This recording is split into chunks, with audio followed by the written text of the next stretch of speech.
हर हर महादेव। आज मैं चर्चा करूँगा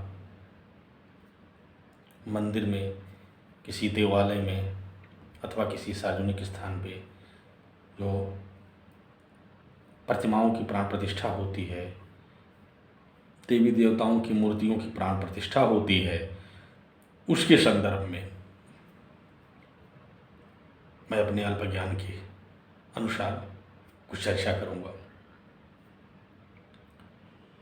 मूर्ति की प्राण प्रतिष्ठा क्या है, देवालय में प्राण प्रतिष्ठा क्या है। सामान्य रूप से हम यही समझते हैं कि कोई भी प्रतिमा बाजार से या स्वयं निर्मित कर किसी स्थान पर रखकर पूजा पाठ करके देवताओं का आवाहन करके और उसकी पूजा पाठ प्रारंभ कर दी जाती है और समझते हैं कि हम प्राण प्रतिष्ठा हो गई और यह नियमित पूजा चालू हो जाती है। ऐसा सामान्य जन जानते हैं। दूसरा, जो पूजा सनातन धर्म में थोड़ा अत्यधिक रुचि रखते हैं, उनको थोड़ा सूक्ष्म ज्ञान है, वो ये जानते हैं कि हाँ, किसी भी मूर्ति अथवा प्रतिमा को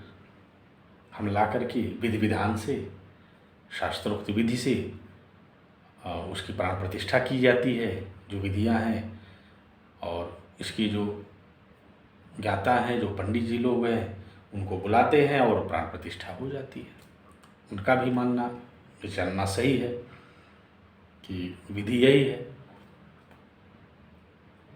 कि उसकी जो शास्त्रोक्त विधि है, उस विधि से उसकी प्राण प्रतिष्ठा की जाती है। परंतु उसके पीछे जो विज्ञान है, जिस विधि से प्राण प्रतिष्ठा होती है, उसमें देवता का आवाहन किया जाता है। जिस हम अपने आराध्य देव की अथवा आराध्य देवी की मूर्ति की प्राण प्रतिष्ठा करते हैं, उसमें उनके प्राण की स्थापना करते हैं, वह प्राण प्रतिष्ठा, वह प्राण किस प्रकार से उसमें प्रवेश करता है, वह शक्ति, वह ऊर्जा कैसे उसमें आती है, इसमें अधिकांश लोगों को इसका सूक्ष्म ज्ञान नहीं है। इसके विषय में मैं बताना चाहता हूँ कि मूर्ति में जीवन की प्राण प्रतिष्ठा यह उसी प्रकार से होती है जिस तरह मनुष्य द्वारा एक माँ के गर्भ में मूलाधार के माध्यम से जीवन की प्राण प्रतिष्ठा की जाती है, वैसे मिलते जुलते ही प्राण प्रतिष्ठा है। बस हम यह जानते हैं कि तो देव प्राण प्रतिष्ठा है वह दूसरी तरीके से और ये प्राण प्रतिष्ठा दूसरे तरीके से। लेकिन ब्रह्मांड में, सूक्ष्म दुनिया में प्राण प्रतिष्ठा की वह विधि लगभग एक जैसी है। बस आम जीवन में इस जीवधारी हम व्यक्तियों में जो प्राण प्रतिष्ठा है वह मूलाधार के माध्यम से माँ के गर्भ में की जाती है, जिसमें लाखों करोड़ों स्पर्म में से एक जो सशक्त जीवन है, सशक्त स्पर्म है, वह अपना जीवन प्रतिस्थापित करता है। बाकी वापस नष्ट हो जाते हैं अथवा अपने स्थान पे चले जाते हैं जहाँ से वह आए। अब आते हैं प्रतिमा की प्राण प्रतिष्ठा में। प्रतिमा की जो प्राण प्रतिष्ठा होती है, वहाँ शास्त्रोक्त विधि से और विधि विधान से, जो वेदों में जिस प्रकार से उल्लेख है, उस देवी के, उस शक्ति का अथवा उस देवता का अपने उस देवता को जिसको हम मानते हैं अथवा जिसका हम प्राण प्रतिष्ठा करना चाहते हैं, उस शक्ति का आवाहन करते हैं। उसके माध्यम से उस मूर्ति में प्रतिस्थापित होने के लिए, स्थापित होने के लिए, वह जीवन उसमें आने के लिए। अब वहाँ पर, उस स्थान पर जहाँ पर पूजा करके आवाहन किया जाता है, उक्त देवी अथवा देवता का अथवा किसी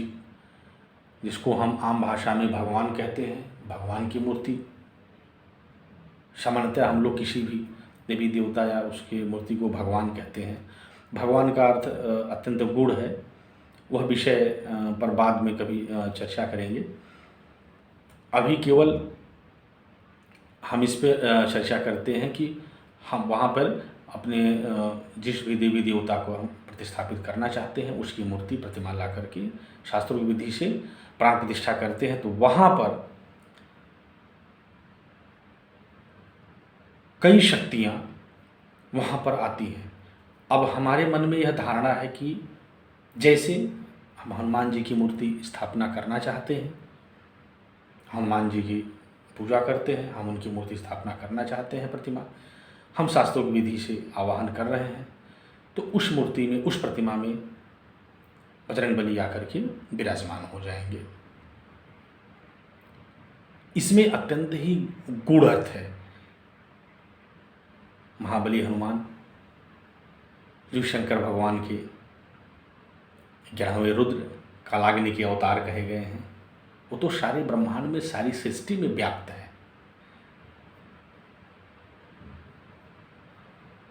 अथवा यह कहें कोई भी देवी देवता जिसको हम स्थापित करना चाहते हैं, माँ दुर्गा, माँ काली अथवा किन्हीं शनिदेव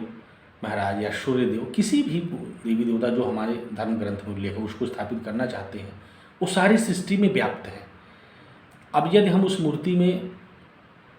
कल्पना करें कि हनुमान जी आके स्थापित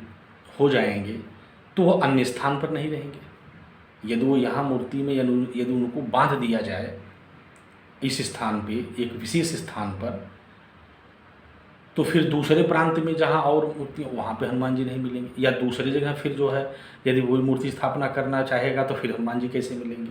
वो के स्थान पर ही बन जाएंगे। इसका तात्पर्य यह है कि जब हम किसी अभिष्ट देवी देवता का जब आवाहन शास्त्रों की विधि से किया जाता है, उसमें प्राण प्रतिष्ठा के लिए, तो जैसे हनुमान जी की प्राण प्रतिष्ठा की जाएगी, तो हनुमान जी जैसे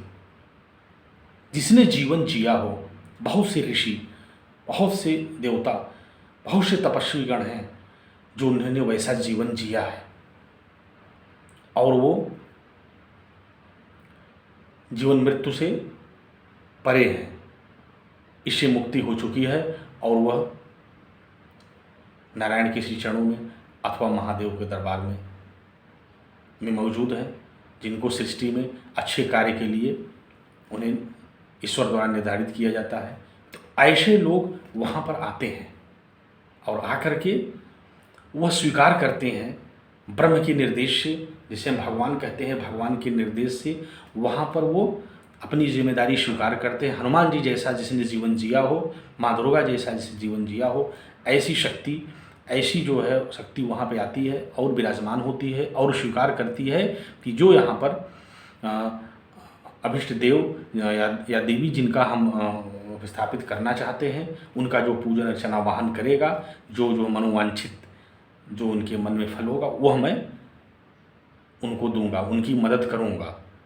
वह स्वीकार करते हैं और वैसा ही फल उनके अधिकृत के रूप में वहाँ पे विराजमान रहते हैं और वो फल देते हैं हनुमान जी की तरह। तो इसी प्रकार यदि कोई वहाँ पर अन्य निशाचर और दैत्य भी आते हैं वहाँ पर स्थान लेने के लिए और वहाँ बैठने के लिए, और यदि शास्त्रोक्त विधि से यदि वहाँ अच्छे जानकार नहीं है, तो कभी कभी ऐसी भी स्थिति आती है कि वहाँ पर कोई देवता विराजमान न हो करके वह जो है ताकतवर जो है दैत्य अथवा राक्षस वहाँ पे स्थान ले लेता है और पूजा प्राप्त करता है, जिसे हम अपना देवता या देवी समझ के पूजा करते रहते हैं। अब हम सोचते हैं कि हम हनुमान जी की पूजा कर रहे हैं अथवा जिस देवता की प्राण प्रतिष्ठा किए हैं उनकी पूजा कर रहे हैं, लेकिन वहाँ पे वो नहीं होता है। इसलिए मेरा कहने का यह तात्पर्य नहीं है कि आप पूजा न करें, मगर यह